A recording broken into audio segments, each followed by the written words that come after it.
আল্লাহু আকবার, আল্লাহু আকবার। আল্লাহর নবী বলছেন তাম দুনিয়ার মুসলমান কাজ জাসাদেন ওয়াহিদ, একটা শরীরের মতো। একটা শরীরের ডান হাতে যদি আঘাত করা হয়, বাবারে বাম হাত সব তাম শরীরের ভিতরে ব্যথা পাওয়া যায়।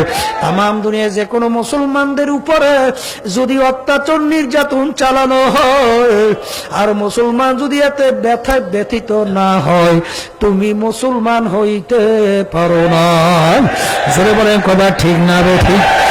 এই জন্য বাজান, আমাদের পাশের রাষ্ট্র বর্বর রাষ্ট্র, পশুর রাষ্ট্র বার্মা, জোরে বলেন মিয়ানমার দেশ।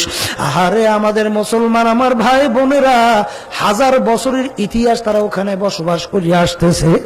আজকে তাদেরকে মারিয়া আবার ছুরি দিয়া কাইটা, কলিজা কাইটা চিবাইয়া চিবাইয়া খাই মুসলমান দেখা সহ্য করবে, এরা কখনোই হতে পারে না। এই জন্য আমার মুসলমান বাবাদেরকে বলবো, পর্দার আড়ালের মা বোনদেরকে বলবো, বাজান এর পাশে সুখী দুঃখের পাশে আমাদের দাঁড়ানো দরকার আছে না না?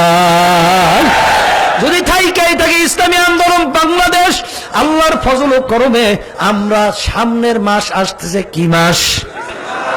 এই ডিসেম্বর মাস 18 ডিসেম্বর ঢাকার প্রেস ক্লাবের সামনে থেকে আল্লাহর ফজল করবে আমরা লং মার্চ করিয়া মিয়ানমার অভিমুখে রওনা করব। কে কে রাজি আছেন হাত উঠাও।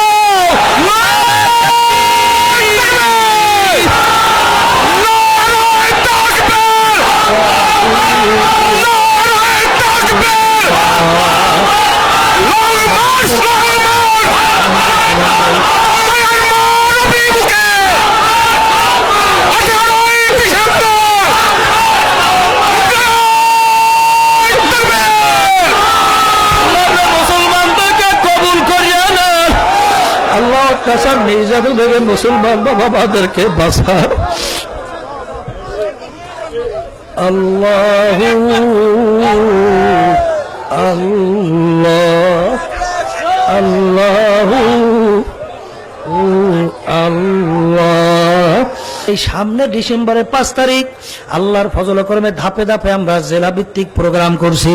আমরা প্রতিবাদ জানাইতেছি, আমাদের বাংলাদেশ সরকারকে আমরা আবারও অনুরোধ করব, আজকে চীন বিজাতি রাষ্ট্র, তারা যদি মানবতার দিকে তাকাইয়া তাদের বর্ডার যদি উন্মোচন করার পরে তাদেরকে যদি আশ্রয় প্রশ্রয় দিতে পারে, আমাদের বাংলাদেশে 92 জন মুসলমান আর আজকে রোহিঙ্গা, আল্লাহু আকবার, নির্যাতিত আমার মা বোনেরা, আল্লাহু আকবার আমার ভাইরা, বাংলাদেশের বর্ডার খুলে দেওয়া হোক, বাংলাদেশের বর্ডার খুলে দেওয়া হোক, বাংলাদেশের বর্ডার খুলে দেওয়া হোক, তাদেরকে আশ্রয়ের ব্যবস্থা করা হোক। বাজান মরার সঙ্গে মানুষ মারে, এখানে কোনো আইন টাইন নাই বাজান। এই জন্য সরকারকে উদাত্ত আহ্বান জানাবো, আপনারা স্বাধীনতা যুদ্ধের কথা কেন ভুলে গেলেন? যখন স্বাধীনতা যুদ্ধ শুরু হয়েছিল আমাদের পাশের রাষ্ট্র ভারত কিন্তু বর্ডার খুলছিল, সেই কথা ভুলিয়া গেছে।